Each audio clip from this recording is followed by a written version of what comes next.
Hello everyone, welcome to Life, Love and the Pursuit of Real Estate. My name is Michael Biviano. Once again, thank you for your subscriptions, thank you for your follows, thank you for your comments, good and questionable comments.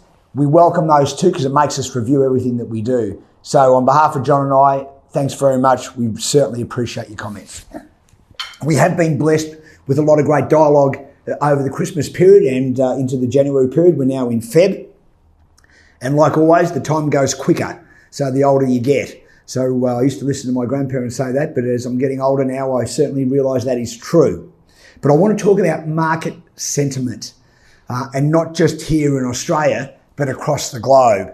And we've just had the Banking Royal Commission that's just finished, and they concluded or gave advice of 76 proposed changes that no doubt will be viewed by the federal government and the opposition shortly, and then they'll no doubt do what they normally do and go toe to toe and argue about what they want to put in and take credit for anything that gets put in.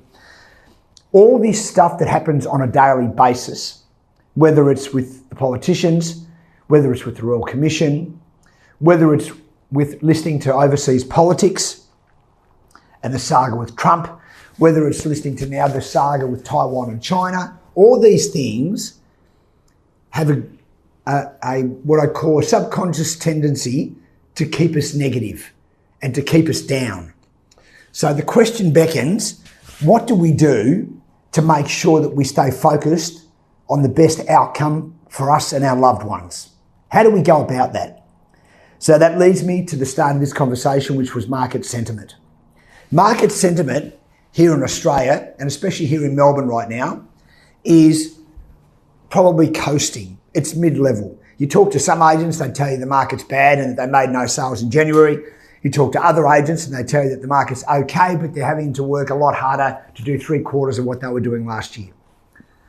So one of the things that I thought about overnight after speaking to quite a few agents yesterday is we live in a constant world of flux and change, and that will be more pertinent this year than ever before. Things are changing very rapidly. But one of the things that I've learnt over the period of time is cash is king.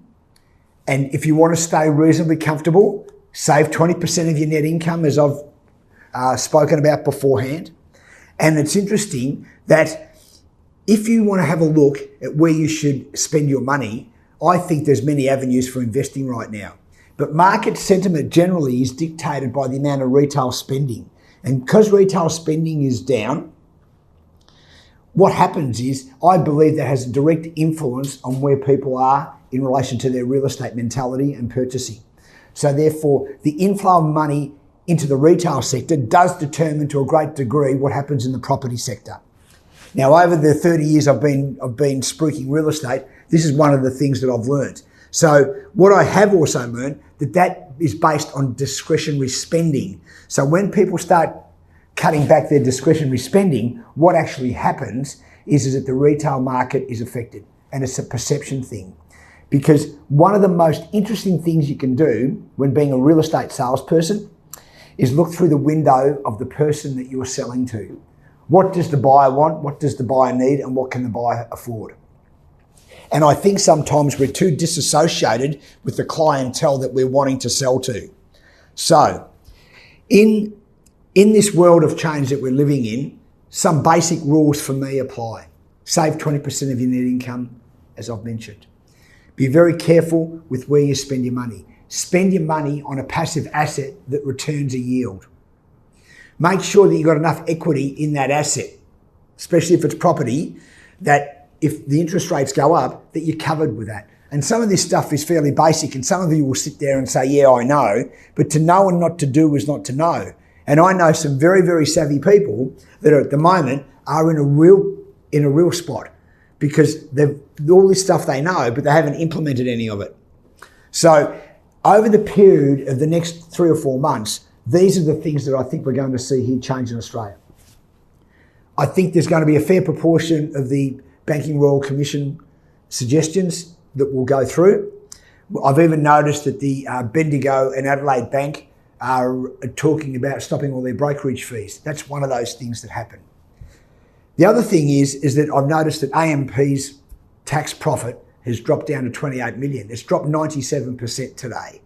Now, that's on the back of many, many things, including the Royal Commission. So what I'd say to you is this, is the amount of bad news coming out will probably heighten.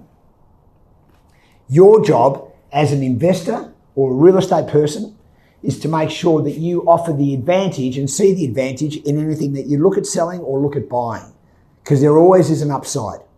Now, the reality here in this marketplace that we've got now is that I'm seeing that we're going to have the low-level agents retire out of the marketplace, which I think is a good thing.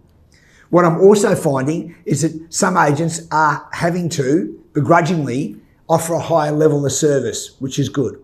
You need to concentrate on the vendor and the buyer the same. We always many agents giving a preference to the vendor. You need to give a preference to the buyer as well, the same level of service. What also happens here now is that we're in a world where the material possessions, we tend to base people's affluence on what we see. We tend to base people's IP on the material possessions that they have. So I'm saying to you now, sometimes simple is good. And if you are planning, I would suggest that the next video that we're about to launch is going to be on short-term goals. And that would be one of the things that I'd strongly suggest, especially for you real estate people. And we'll be talking about that in the next video. That's all for me for now. Thanks very much for listening. Stay great.